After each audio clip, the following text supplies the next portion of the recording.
Okay, चलो, बहुत बहुत स्वागत है आप सभी का एक बार फिर से गैलेक्सी टीचर्स क्लासेस के इस ऑनलाइन प्लेटफॉर्म पर, जहां आज हम सभी DSSB की वैकेंसी जो आने वाली है जुलाई अगस्त तक में, उसके पीआरटी के सिलेबस, एलिजिबिलिटी क्या है, उसका एज क्राइटेरिया क्या है, इन सभी टॉपिक पे हम आपसे चर्चा करेंगे। एक छोटा सा वीडियो जो आपके लिए बहुत कारगर हो सकता है। आइए इसकी शुरुआत करते हैं। सबसे पहली बात, DSSB पीआरटी के बारे में आज हम चर्चा करेंगे। DSSB का फुल फॉर्म आपके सामने लिखा हुआ है। DSSB जो हम शॉर्ट फॉर्म में बोलते हैं, वास्तव में वो क्या है? Delhi subordinate services selection board, है ना। Delhi subordinate services selection board. अगर मैं इसे हिंदी में लिखूं तो मैं ये लिख सकता हूं कि दिल्ली अधीनस्थ सेवा चयन बोर्ड, है ना। क्या लिखेंगे? सेवा चयन बोर्ड। ये तीन प्रकार की वैकेंसीज निकालते हैं। एक जो सबसे पहली है उसे हम पीआरटी कहते हैं, और इसी को हम असिस्टेंट टीचर भी कहते हैं पीआरटी को। और जो दूसरे नंबर पे है वो टीजीटी लेवल की, जो 6 to 10 काम करती है। और फिर क्या है? पीजीटी लेवल की। मतलब 3 लेवल की वैकेंसी जो एकेडमिक लेवल की होती है वो DSSB के थ्रू आती है। ठीक है, आगे बढ़ते हैं।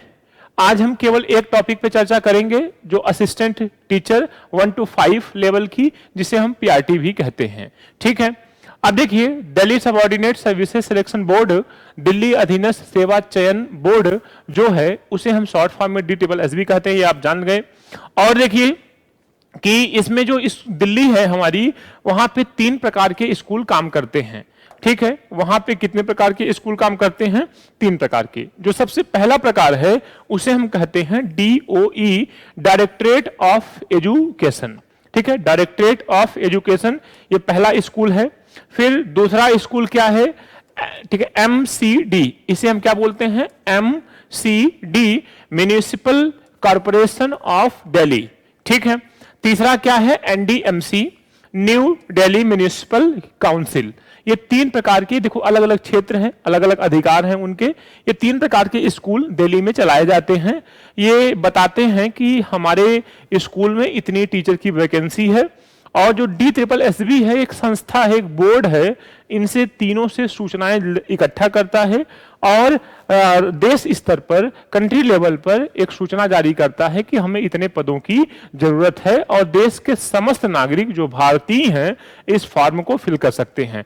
कुछ जो रिलैक्सेशन है, जो कुछ जो कंडीशन है, उसकी चर्चा हम आपसे भी करते हैं।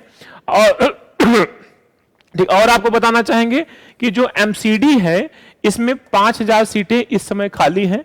दिल्ली की हाई कोर्ट ने यह सूचना मांगी थी कि आप जल्द से जल्द हमें यह बताएं कि किस लेवल पर हमें टीचरों की आवश्यकता है, मतलब किस लेवल पर कितने टीचरों की आवश्यकता है। तो जो MCD डिपार्टमेंट है, मतलब जो MCD के स्कूल हैं, MCD का फुल फॉर्म क्या है? Municipal corporation of Delhi. जो ये अंग काम करता है, उसने ये बताया कि हमारे स्कूलों में 5000 प्लस सीटों की आवश्यकता है। ठीक है, और DOE, डायरेक्टरेट ऑफ एजुकेशन जो है, उन्होंने बताया हमारे यहां 20000 सीटों की आवश्यकता है। इस प्रकार आप देख सकते हैं कि 25000 प्लस 26000 प्लस वैकेंसीज आपको देखने को आने वाले 1 महीने में मिल सकती हैं। ठीक है, निश्चित रूप से मिलेंगी, देर हो सकती है थोड़ा सा, लेकिन ये वैकेंसी आपको देखने को जरूर मिलेगी। आइए अब हम बात करते हैं कि क्या एग्जाम पैटर्न होता है। अगर हम इस फॉर्म को फिल करते हैं तो उसका एग्जाम पैटर्न क्या होता है। ठीक है, एग्जाम पैटर्न सबसे पहले नंबर पे हम बात करते हैं। एग्जाम पैटर्न में जो पेपर आपको मिलेगा वो 2 भागों में बटा होगा, पार्ट 1 और पार्ट 2, है ना। AB कह सकते हैं, पार्ट A और पार्ट B में आपका पेपर डिवाइड होगा। ठीक है, और इन दोनों पेपर को, मतलब दोनों हिस्सों को करने के लिए आपको 2 घंटे का समय दिया जाएगा। 100 क्वेश्चन आपको यहां से मिलेंगे और 100 क्वेश्चंस आपको यहां मिलेंगे। अब आपको 2 घंटे में लगभग 200 प्रश्नों को करना है। ये थोड़ा सा यहां पे एग्जाम को टफ बनाता है कि 2 घंटे में 200 प्रश्नों को करना थोड़ा सा पॉसिबल कम होता है, लेकिन फिर भी अगर आप प्रतिभाशाली हैं तो 150 प्रश्न तक आप आराम से कर सकते हैं। ठीक है, इसकी कट ऑफ अगर हम आपको अनुमान बताएं तो आप अगर 200 में 130 प्लस रहते हैं जनरल कैटेगरी के होकर के, तो भी आपका सिलेक्शन निश्चित रूप से हो जाएगा। ठीक है, तो एग्जाम पैटर्न को आगे बढ़ाते हैं। पार्ट 1 और पार्ट 2 दो हिस्सों में पेपर होगा आपका, जो हाथ में आपके पेपर मिलेगा। 100 प्रश्न इस हिस्से में होंगे, 100 प्रश्न इस हिस्से में आपके होंगे। टोटल समय कितना होगा आपके पास? 2 घंटे का। अब आइए ये देखते हैं कि पार्ट ए में क्या क्या पूछा जाएगा और पार्ट बी में क्या क्या पूछा जाएगा। पेपर एक ही होगा, पेपर 2 नहीं होगा, एक पेपर में 2 हिस्से होंगे, इस बात को समझिए। अब आगे बढ़ते हैं। अब जो पार्ट 1 और पार्ट 2 है उसकी चर्चा हम अलग अलग करते हैं। ठीक है, चाहे आप ए बी कह लीजिए, चाहे पार्ट 1 पार्ट 2 कह लीजिए। जो पार्ट 1 है उसमें 20 क्वेश्चन जनरल अवेयरनेस से संबंधित होंगे, जो करंट में हमारे होते हैं, करंट अफेयर से संबंधित होंगे। फिर आप देखिए जो 20 प्रश्न है नेक्स्ट, वो रीजनिंग से संबंधित होंगे, जो हमारी मेंटल एबिलिटी होती है, तार्किक क्षमता होती है, उससे संबंधित होंगे। 20 नंबर हमारे किससे संबंधित होंगे? मैथमेटिक्स से, है ना, न्यूमेरिकल जो ज्ञान होता है हमारा, अंक ज्ञान, उस पे बेस्ड होंगे। 20 प्रश्न हमारा हिंदी से पूछा जाएगा और 20 प्रश्न हमारा इंग्लिश से पूछा जाएगा, मतलब 2 लैंग्वेज से 20-20 प्रश्न पूछेंगे। इसकी कंडीशन क्या है कि आपको इस पूरे पेपर में 40% नंबर प्राप्त करने हैं। आपको पूरे पेपर में 40% नंबर प्राप्त करने हैं और कोशिश ये करिएगा कि सभी को मिला करके आपके 40% हो। ऐसा नहीं कि 40 नंबर पाना है तो इसको इसको और इसको मैंने कर लिया, वो दोनों छोड़ दिया, नहीं। लगभग ये क्राइटेरिया है कि प्रत्येक हिस्से में आपको 8 से 9 प्रश्न सही करने हैं। ठीक है, ये थोड़ा सा बड़ा टास्क आपके लिए हो सकता है जो ये बताया जा रहा है। ठीक है, और इसमें मैंने हाई लेवल इसलिए लिखवाया क्योंकि ये जो जनरल अवेयरनेस होती है, रीजनिंग होती है, इंग्लिश, मैथ, हिंदी, इसका जो लेवल होता है वो थोड़ा सा, दिल्ली की वैकेंसी है, अच्छी सैलरी होती है 70 से 80 हजार रुपए, इसलिए इसका जो लेवल है थोड़ा सा बड़ा है ना। थोड़ा सा कठिन प्रश्न आपसे पूछे जा सकते हैं। ऐसा आप समझते हैं कि अगर आप एसएससी बैंक की तैयारी कर रहे होंगे और बीएड भी किए हैं तो उधर से आपको बहुत ज्यादा प्रॉफिट होने वाला है। अगर आप घटना चक्र से पढ़ते हैं, एसएससी लेवल के सवालों को भी कर रहे हैं, एसएससी के भी जो फॉर्म आते हैं उसको फिल कर रहे हैं, तो आपके लिए थोड़ा सा ये आरामदायक पार्ट हो सकता है। अन्यथा थोड़ा सा आपको अपना लेवल बढ़ा के पढ़ना पड़ेगा। ठीक है, ये हो गया पार्ट 1। आइए पार्ट 2 में। पार्ट 2 में जो चाइल्ड डेवलपमेंट वाला हिस्सा है वो कितने नंबर का आएगा? 20 नंबर का। आप बीएड किए होंगे, है ना, आप बीटीसी किए होंगे, या आप डीएलएड किए होंगे, या 4 ईयर का diploma course after the 12th class वो किए होंगे। चारों डिग्रियां मान्य हैं। अब तो बीटीसी को डीएलएड कहा जाने लगा है ना। तो उस पूरे हिस्से में, पूरे बीएड करने के दौरान ये चारों चीजें आपको, ये 5 चीजें आपको बहुत बेहतरीन ढंग से पढ़ाई गई होंगी। आपके पास अगर बीएड की नोट्स हो, बीएड की सेमेस्टर वाइज बुक्स हो, तो वो बहुत ज्यादा यहाँ पे आपको प्रॉफिट करने वाली हैं। और 2-4 फेमस संस्थान हैं, वहां से भी आप अपनी नोट्स देख सकते हो। कुछ लोगों ने बताया भी आपको कि इग्नो की नोट्स भी अच्छी होती है, बिल्कुल अच्छी होती है, उसे आप मंगवा करके इस हिस्से को आप पढ़ सकते हैं।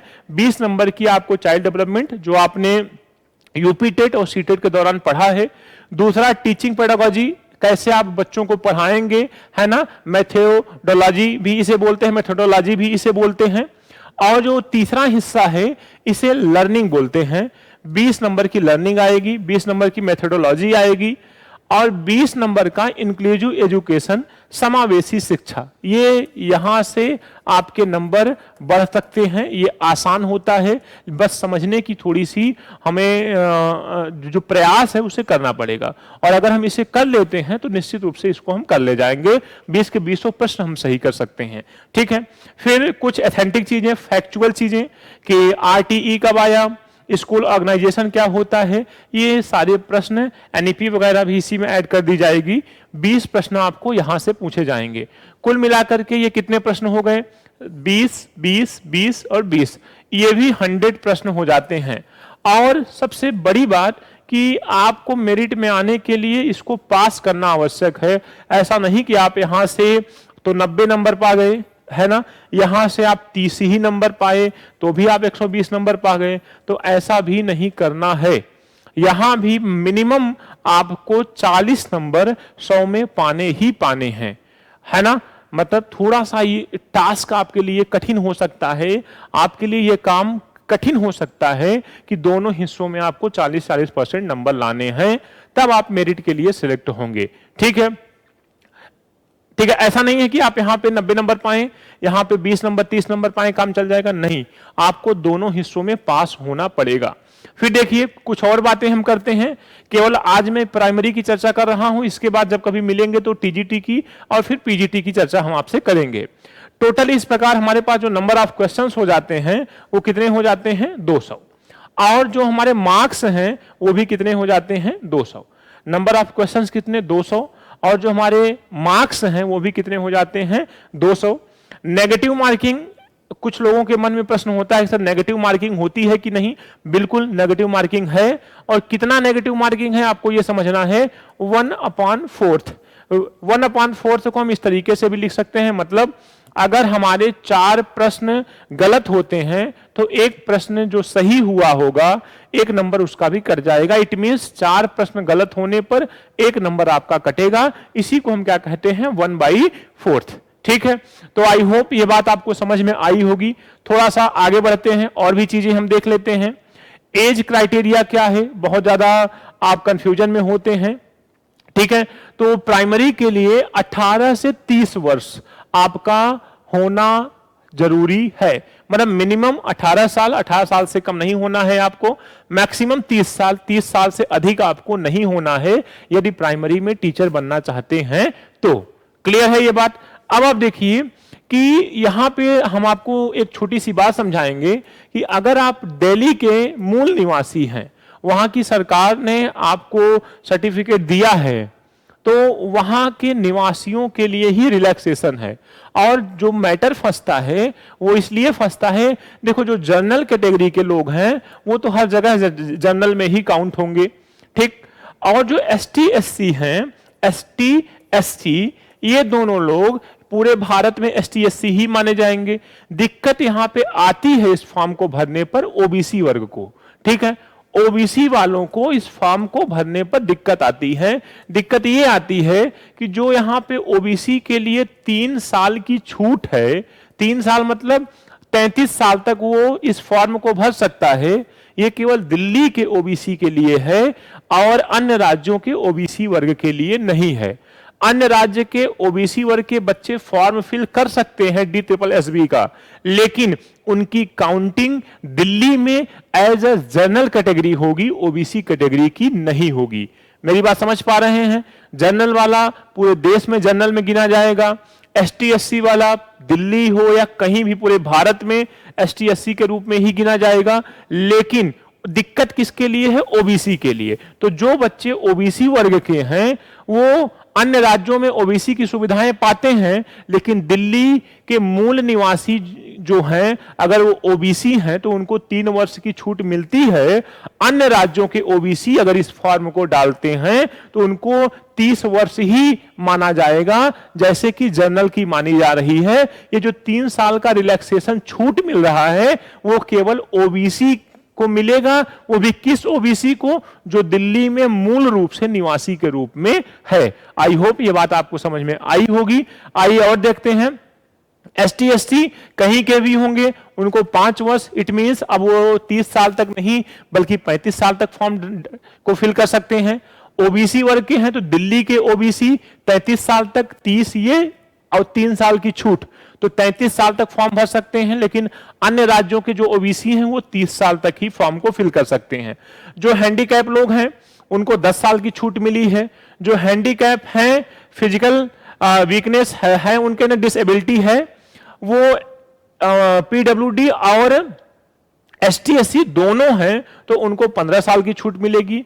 अब कोई पीडब्ल्यूडी में और ओबीसी दोनों वर्ग में आता है, दिल्ली का है तो उसे 13 साल की छूट मिलेगी।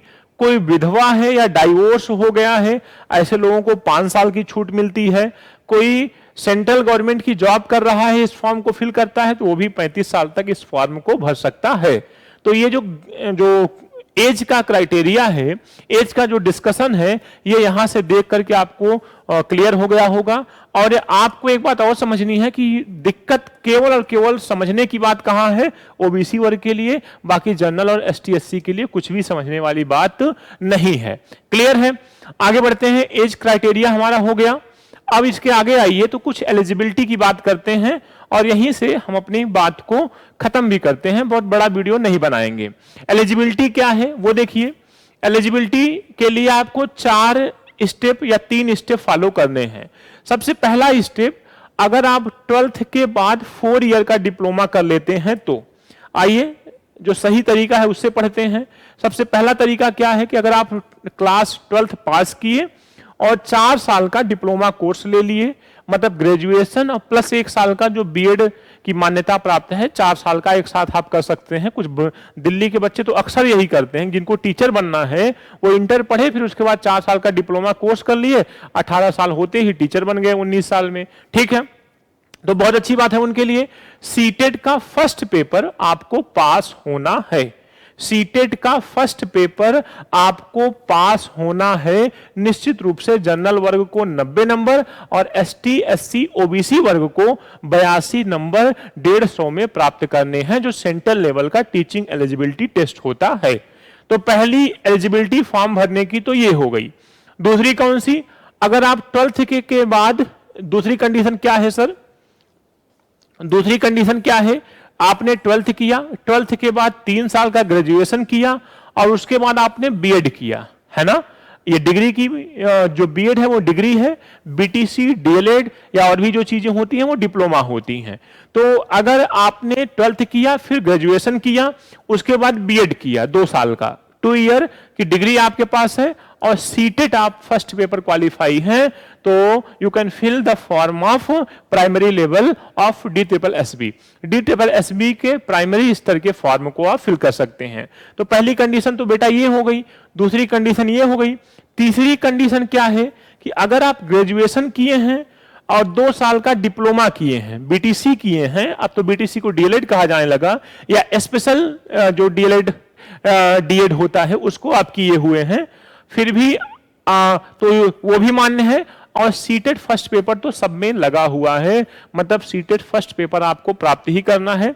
अगर आप यहां से ना समझ पा रहे हो तो इसी चीज को मैंने सबसे पहले लिखा है कि आप 12th 50% के साथ पास हुए हैं, ग्रेजुएशन में आपका 50% होना चाहिए, जहां जहां ग्रेजुएशन है 50% आपका कंपलसरी है, और उसके बाद ग्रेजुएशन के बाद आपने बीएलएड कर लिया या बीटीसी कर लिया या डीएलएड कर लिया, मतलब कोई भी डिप्लोमा 2 साल का आपने लिया, ठीक है, और सीटेड फर्स्ट पेपर आपने पास किया है, तो आप एलिजिबल हैं DSSB के प्राइमरी स्तर के फॉर्म को भरने के लिए। तो ये 3 क्राइटेरिया हैं, 1, 2 और 3। ये जो नीचे लिखा है ये वही बात है, हमको लगा आप यहां से समझ जाएंगे, नहीं समझेंगे तो फिर मैं आपको ऊपर से समझाऊंगा। वही बात मैंने ओपन करके लिखा है जो यहां पे डिप्लोमा करके लिखा है, ठीक है। और आइए एक कंडीशन जो सबसे अच्छी मुझे लगी DSSB की, कि ये क्लास 12th को भी देख रहा है। अगर आप क्लास 12th में हिंदी लिए हैं, इंग्लिश लिए हैं, उर्दू, पंजाबी, चारों में से कोई एक 50% मार्क्स के साथ पास होना चाहिए। याद रखिए फिर से इस बात को कि इंटर लेवल तक, इंटरमीडिएट में आपको हिंदी, इंग्लिश, उर्दू, पंजाबी में से कोई एक लैंग्वेज आपकी होनी चाहिए। प्राइमरी स्तर का असिस्टेंट टीचर जिसे आप कहते हो, वो बनने के लिए DSSB दिल्ली जैसे राज्य, केंद्र शासित राज्य में, ठीक है। तो एलिजिबिलिटी हमने देख लिया, एज क्राइटेरिया हमने देख लिया, सिलेबस देख लिया।